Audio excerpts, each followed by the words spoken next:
ಕುಂಭಮೇಳಕ್ಕೆ ಹೋಗುತ್ತೀರೆಂದರೆ ಈಗಾಗಲೇ ಹೋಗಿರುವ ಅನುಭವಿಯೊಬ್ಬರ ಮಾತು ಕೇಳಿ ಮಹಾಕುಂಭಕ್ಕೆ ಹೊರಟಿದ್ದೀರಾ? ಕುಂಭಮೇಳದ ಬಗ್ಗೆ ಈಗಾಗಲೇ ಬಹಳಷ್ಟು ಬರಹಗಳನ್ನ ನೀವು ಓದಿರಬಹುದು. ಕರ್ನಾಟಕದಿಂದ ಹೇಗೆ ಹೋಗಬೇಕು, ರೈಲು ವಿಮಾನದ ವಿವರಗಳನ್ನು ಮತ್ತು ಅಲ್ಲಿ ಉಳಿದುಕೊಳ್ಳಲು ಏನು ಮಾಡಬೇಕು ಎನ್ನುವುದರ ಬಗ್ಗೆ ತುಂಬ ಮಂದಿ ಬರೆದಿದ್ದಾರೆ. ಗೂಗಲ್ ಜಾಲಾಡಿದರೂ ಬಹಳ ವಿಚಾರಗಳು ತಿಳಿಯುತ್ತವೆ. ಉಚಿತ ಉಳಿದುಕೊಳ್ಳುವ ವ್ಯವಸ್ಥೆಯಿಂದ ಹಿಡಿದು ದಿನಕ್ಕೆ 1-2 ಲಕ್ಷಗಳವರೆಗಿನ ವಸತಿ ವ್ಯವಸ್ಥೆಗಳ ಬಗ್ಗೆ ವಿವರಗಳನ್ನ ನೋಡಿರುತ್ತೀರಿ. ಮತ್ತು ನಿಮ್ಮಲ್ಲಿ ಬಹಳಷ್ಟು ಮಂದಿ ಈಗಾಗಲೇ ಪ್ರಯಾಣ ಮತ್ತು ವಸತಿಯ ವ್ಯವಸ್ಥೆಯನ್ನ ಮಾಡಿಕೊಂಡಿರಬಹುದು. ಹೀಗಾಗಿ ಈ ಬರಹ ನೀವು ಅಲ್ಲಿಗೆ ಹೋದ ಮೇಲೆ ಏನು ಮಾಡಬೇಕು ಎನ್ನುವುದರ ಬಗ್ಗೆ. 6 ವರ್ಷಗಳ ಹಿಂದಿನ ಕುಂಭಕ್ಕೆ ಹೋದ ನನ್ನ ಸೀಮಿತ ಅನುಭವದ ಆಧಾರದಲ್ಲಿ ಇದನ್ನ ಬರೆದಿದ್ದೇನೆ. ಈ ಬಾರಿಯ ಕುಂಭಮೇಳಕ್ಕೆ ಹೊರಟಿರುವ ಆಸಕ್ತರು ಇದನ್ನ ಓದಿಕೊಳ್ಳಿ. 1. ಕುಂಭಮೇಳ ನಡೆಯುವುದು ಗಂಗಾ ನದಿಯ ಬಯಲಿನಲ್ಲಿ. ಆದರೆ ನಮ್ಮ ಬೆಂಗಳೂರಿನ ಪ್ಯಾಲೇಸ್ ಗ್ರೌಂಡೋ ಅಥವಾ ಬೇರೆ ಯಾವುದೋ ಊರಿನ ಬಯಲುಗಳಲ್ಲೋ ನಡೆಯುವ ಜಾತ್ರೆಯ ಹಾಗಲ್ಲ. ಪ್ರಯಾಗದಲ್ಲಿ ವಿಸ್ತಾರವಾಗಿ ಹರಿಯುವ ಗಂಗಾ ನದಿಯ ನೀರು ಮಳೆಗಾಲ ಕಳೆದ ಮೇಲೆ ಇಳಿಯಲು ಶುರುವಾಗುತ್ತದೆ. ಹಾಗೆ ಇಳಿದ ಜಾಗದಲ್ಲಿ ಕೇವಲ ಕುಂಭಮೇಳದ ಉದ್ದೇಶಕ್ಕಾಗಿಯೇ ಕಟ್ಟಲ್ಪಡುವ ಮೇಕ್ ಶಿಫ್ಟ್ ನಗರ ಇದು. ಮುಂದಿನ ಮಳೆಗಾಲದಲ್ಲಿ ಬಂದು ನೋಡಿದರೆ ಇದೇ ಜಾಗದಲ್ಲಿ ಗಂಗೆ ಹರಿಯುತ್ತಿರುತ್ತಾಳೆ. ಕೋಟಿ ಕೋಟಿ ಜನರು ಬಂದು ಹೋದ ಯಾವ ಸುಳಿವೂ ಕಾಣದ ಹಾಗೆ. 2. ಹೀಗೆ ಕಟ್ಟಿರುವ ನಗರದ ಒಟ್ಟು ವಿಸ್ತೀರ್ಣ 40 ಚದರ ಕಿಲೋಮೀಟರುಗಳು. ನಾವು ಏನೇ ಮಾಡಿದರೂ 1-2 ದಿನಗಳ ಕಾಲ ಕುಂಭಮೇಳಕ್ಕೆ ಹೋದರೆ ಅದನ್ನ ಪೂರ್ತಿಯಾಗಿ ನೋಡುವುದು ಸಾಧ್ಯವೇ ಇಲ್ಲ. ಏಕೆಂದರೆ ಇಷ್ಟು ಅಗಾಧ ಜಾಗವನ್ನು ಓಡಾಡಲು ತಿಂಗಳಿದ್ದರೂ ಸಾಲದು.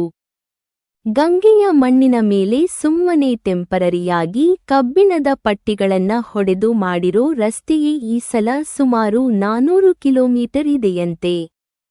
ಹಾಗಿದ್ದಾಗ ನೀವು ಏನನ್ನ ನೋಡಬೇಕು, ಹೇಗೆ ನೋಡಬೇಕು ಎನ್ನುವುದನ್ನ ಮೊದಲೇ ಪಟ್ಟಿ ಮಾಡಿಕೊಂಡು ಹೋಗದೇ ಇದ್ದರೆ ಕುರುಡರು ಆನೆ ಮುಟ್ಟಿದ ಕಥೆಯಾಗುವುದರಲ್ಲಿ ಅನುಮಾನವೇ ಇಲ್ಲ. ಏಕೆಂದರೆ ಕುಂಭನಗರಿಯ ಒಳಗೆ ನೀವು ನಡೆದೇ ಓಡಾಡಬೇಕು. ಇದಕ್ಕೆ ಬೇರೆ ಆಲ್ಟರ್ನೇಟಿವ್ ವ್ಯವಸ್ಥೆ ಇಲ್ಲ. ಜನಸಂದಣಿ ಹಾಗಿರುವುದರಿಂದ ನಗರದಿಂದಲೇ ಇಲ್ಲಿಗೆ ವಾಹನಗಳ ಪ್ರವೇಶಕ್ಕೆ ನಿರ್ಬಂಧ ಇರುತ್ತದೆ. 3.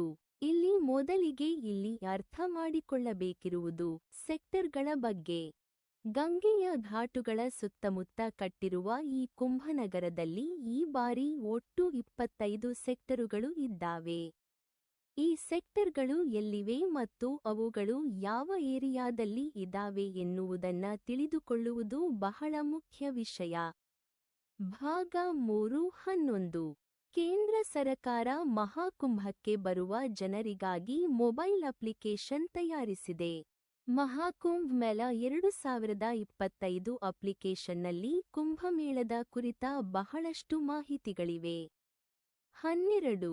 ಇನ್ನು ವಸತಿ ವ್ಯವಸ್ಥೆ ಮಾಡಿಕೊಳ್ಳದವರು ಇದ್ದರೆ ಆದಷ್ಟು ತ್ರಿವೇಣಿ ಸಂಗಮದ 6-8 ಕಿಲೋಮೀಟರ್ಗಳ ಒಳಗೆ ಹೋಟೆಲ್, ಟೆಂಟು ಸಿಗುತ್ತದೆಯೋ ನೋಡಿಕೊಳ್ಳಿ. ಏಕೆಂದರೆ ಅಷ್ಟು ದೂರವನ್ನು ನೀವು ಆಲ್ಮೋಸ್ಟ್ ನಡೆದೇ ಓಡಾಡಬೇಕು. ನಗರದ ಒಳಗೆ ಹೋಟೆಲ್ ಬುಕ್ ಮಾಡಿಕೊಂಡರೆ ನೀವು ಕುಂಭನಗರಿಗೆ ಬಂದು ಮುಟ್ಟಲೇ ತಾಸುಗಟ್ಟಲೆ ಸಮಯ ಬೇಕಾಗುವ ಅಪಾಯ ಇದೆ. ಇವಿಷ್ಟು ಸಿದ್ಧತೆಗಳೊಂದಿಗೆ ನೀವು ಹೊರಟರೆ ಮಹಾಕುಂಭಮೇಳದಲ್ಲಿ ದಿಕ್ಕುಗಾಣದೆ ಓಡಾಡುವುದು ತಪ್ಪುತ್ತದೆ. ಇರುವಷ್ಟು ಸಮಯದಲ್ಲೇ ಕುಂಭದ ಆದಷ್ಟು ಅಂಶಗಳನ್ನು ಕಾಣಲು, ಅನುಭವಿಸಲು ಸಾಧ್ಯವಾಗುತ್ತದೆ. ಬದುಕು ಬದಲಿಸುವ, ಜಗತ್ತು ಹೀಗೂ ಇದೆಯೇ ಎಂದು ಅನ್ನಿಸುವಂತೆ ಮಾಡುವ ಈ ಮಹಾಮೇಳವನ್ನು ವರ್ಣಿಸಲು ಪದಗಳೇ ಇಲ್ಲ.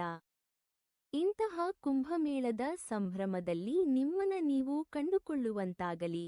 ಒಮ್ಮೆ ನೀವು ಕುಂಭಮೇಳಕ್ಕೆ ಹೋದರೆ ಬದುಕಿರುವಷ್ಟು ಕಾಲ ಮುಂದೆ ನಡೆಯುವ ಕುಂಭಮೇಳಗಳಿಗೆ ಹೋಗುವ ಚಡಪಡಿಕೆ ಆಗಿಯೇ ಆಗುತ್ತದೆ.